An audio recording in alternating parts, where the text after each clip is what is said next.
Thank you, Mr. President, and thank you to all of you for your contributions to the analysis of the situation and proposal for the next Foreign Affairs Council and the next European Council.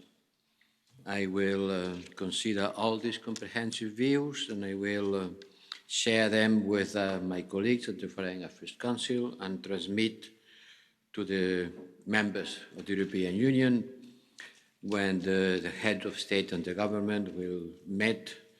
I have the honor and responsibility to be part of to attend the meeting of the European Union, and I will transmit the positions of the European Parliament, which has been expressed today. It's clear to me that we have to stand by our interests and demonstrate our readiness to protect the rights and interests of the European Union, and especially the ones of the Cyprus and Greece, which has been threatened. In our Gymnich meeting in Berlin, we got a political agreement, and now we are trying to make this political agreement become a decision, a formal decision at the Foreign Affairs Council. The working groups of the Council are engaged on that, unhappily. Right today, there is not an agreement. You know that the sanctions requires a strong agreements between member states, unanimity in some cases, and this is, by the time being, not the case.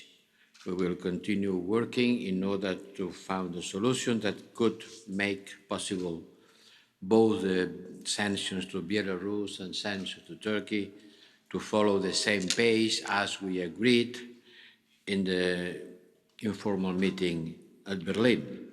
But at the same time, it also has been expressed here that a minimum of trust and dialogue with Turkey has to be pursued in order to stop the escalation. I think both things are not contradictory. We have on one hand to show our readiness and our stance, and on the other to continue talking. This is the work of the diplomacy, and that we are trying to do, especially I myself with the help of the External Action Service, to look for ways to work through our problems and improve our relations. I cannot answer to all the questions that you have been raising.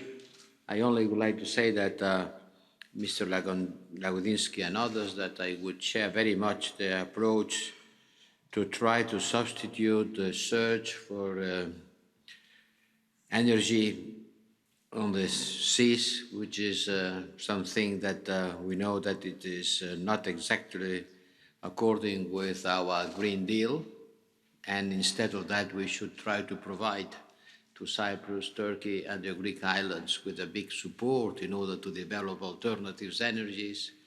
The sun is there, the wind is there, all the natural resources that we want to mobilize in order to provide a cleaner and decarbonized energy are there. And I think that one of the ways to try to solve the problem is to stop looking for carbon energies, although the gas is the less carbon one, it's still a carbon one, and to look for another solution. This should be part of the solution. And at the same time, you claim here for decisions that are out of my capacity and the capacity of the Council. Like, for example, the arms issue. It's a matter of the member states. And all of you can influence the attitude of your member states through the national parliaments. I am sure that the voices that have been expressed here at the European Parliament will also be heard at the national parliaments, that the political parties that you represent will ask at the national level the same thing that you have been asking here, because the answer has to come from member states. The European Union has not the capacity, for example, to decide an arms embargo. It's a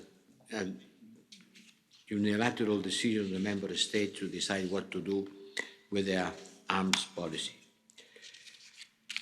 About the resources that we have been provided to Turkey, some have been mentioning. I want to make the difference between the resources that we allocate to Turkey and the resources that we allocate to help the Syrian and others refugees which are being hosted by Turkey. That different things. This money goes to provide the schools and health care and social security and even food for hundreds of thousands of the refugees. They are in Turkey. So the money, in some cases, goes to the Turkish government, but most of the cases go directly to the interested people through NGOs and through United Nations organizations. And I suppose that everybody here will be in favor of giving financial support to alleviate the situation of the refugees which are being hosted in Turkey. Please make the difference, because they are completely different things. Well, thank you very much for all your contributions. I understand that there are strong feelings about the Turkish issue, the Turkish membership. Our relations with Turkey, as I said, are in a watershed moment. This is one of the moments in the history where decision makers have to go and face difficult decisions, trying to look for the best for all of us. And I am sure this is what the European Union Council will try to do on the next meeting. Thank you very much. Herr Vizepräsident, herzlichen Dank für Ihre Antwort. Nun Herr Minister Roth. Herr Präsident, verehrte Abgeordnete, hoher Repräsentant! Von dieser wichtigen Debatte hier im Parlament gehen zwei Botschaften aus. Die erste richtet sich an Ankara. Herr Präsident Erdoğan, beenden Sie diese Politik der Aggression, der militärischen Eskalation. Sie werden damit nicht erfolgreich sein. Die zweite wichtige Botschaft richtet sich an unsere Partnerinnen und Partner in Griechenland und Zypern. Sie stehen in dieser brandgefährlichen Auseinandersetzung nicht allein. Wir stehen an Ihrer Seite und wir tun alles, was in unseren Möglichkeiten steht, um wieder in einen politischen Dialog zurückzukehren. Ich habe großes Verständnis für die Emotionalität, die hier in vielen Redebeiträgen zum Ausdruck gebracht wurde. Aber in einem Punkt bin ich etwas verwundert. Die Europäische Union ist dem Frieden und dem Dialog verpflichtet. Ich weiß nicht, ob es uns hilft, an der rhetorischen Eskalationsspirale immer weiter zu drehen. Und ich verstehe auch nicht, wie hier der Eindruck entstehen kann, meine sehr verehrten Damen und Herren Abgeordnete, als würden wir nichts tun, außer reden. Aber ohne Gespräche ist alles andere nichts. Und wenn hier erzählt wird, wir würden der Türkei ständig neues Geld in den Rachen schmeißen, will ich mich ausdrücklich dem hohen Repräsentanten anschließen. Wir haben die Heranführungsmittel neu justiert. Das Geld, was wir zur Verfügung stellen, der Türkei zur Verfügung stellen, das geht in erster Linie dahin, wo es dringend gebraucht wird. Den kritischen Teil der türkischen Zivilgesellschaft in ihrem Bemühen um Demokratie und Rechtsstaatlichkeit und Menschenrechte zu stärken. Und ich stehe voll und ganz hinter dieser Politik. Und genauso ist es, wie es der hohe Repräsentant eben dargestellt hat. Die Türkei hat 4 Millionen Geflüchtete aufgenommen. Ich verantworte es Ihrer Bewertung, ob dort oder in der Europäischen Union die Geflüchteten besser behandelt werden. Und ich habe den Eindruck, dass das Geld, das die Europäische Union zur Verfügung stellt für die Türkei, um die Lage der Geflüchteten zu verbessern, um Jobs zu kreieren, um Bildung zu verbessern, gut angelegtes Geld ist.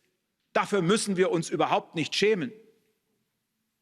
Und wenn hier der Eindruck entsteht, wir würden auch da nichts mehr tun, will ich doch auch mal darauf hinweisen, dass die Verhandlungen über eine Vertiefung der Zollunion auf Eis liegen. Genauso wie auch die Beitrittsverhandlungen mit der Türkei auf Eis liegen. Aber bitte, vergessen wir eines nicht. Die Türkei besteht doch nicht nur aus Herrn Erdoğan. Wir haben dort eine kritische Zivilgesellschaft, die ihren Blick nach wie vor in Richtung Europäische Union richtet. Es ist eine gespaltene Gesellschaft.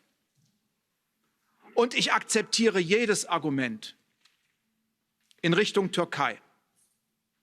Rückschritte, massive Rückschritte bei der Rechtsstaatlichkeit, bei der Medienfreiheit, bei der Meinungsfreiheit, bei der Unabhängigkeit der Justiz. Aber ein Argument, verehrte Abgeordnete, akzeptiere ich nicht. Religion darf bei der Bewertung der Türkei keine Rolle spielen, jedenfalls nicht in der Europäischen Union. Wir sind eine Gemeinschaft, die auf Religionsfreiheit beruht. Wir sind nicht ein exklusiver Club nur einer einzigen Religion. Hier in der Europäischen Union leben Millionen von Menschen muslimischen Glaubens. Also darf das auch kein Argument sein, das sich gegen die Türkei richtet. Es gibt viele andere Argumente. Und insofern will ich Ihnen noch einmal zusichern. Und ich bedanke mich für die wichtigen Beiträge, dass der Ratspräsident, aber auch die Ratspräsidentschaft, die deutsche Ratspräsidentschaft, unermüdlich dafür arbeiten werden, dass wir diesen Konflikt beilegen. Und ich freue mich sehr, dass wir dabei auf Ihre Unterstützung zählen können. Vielen Dank. Ich bedanke mich bei beiden Rednern zum Schluss von Kommission und Rat für das Eingehen auf unsere Debattenbeiträge und den differenzierten und entschlossenen Zugang, daraus die richtigen Rückschlüsse zu ziehen. Die Aussprache ist damit geschlossen. Die Abstimmung über die Änderungsanträge findet am Mittwoch statt, die Schlussabstimmung am Donnerstag. Und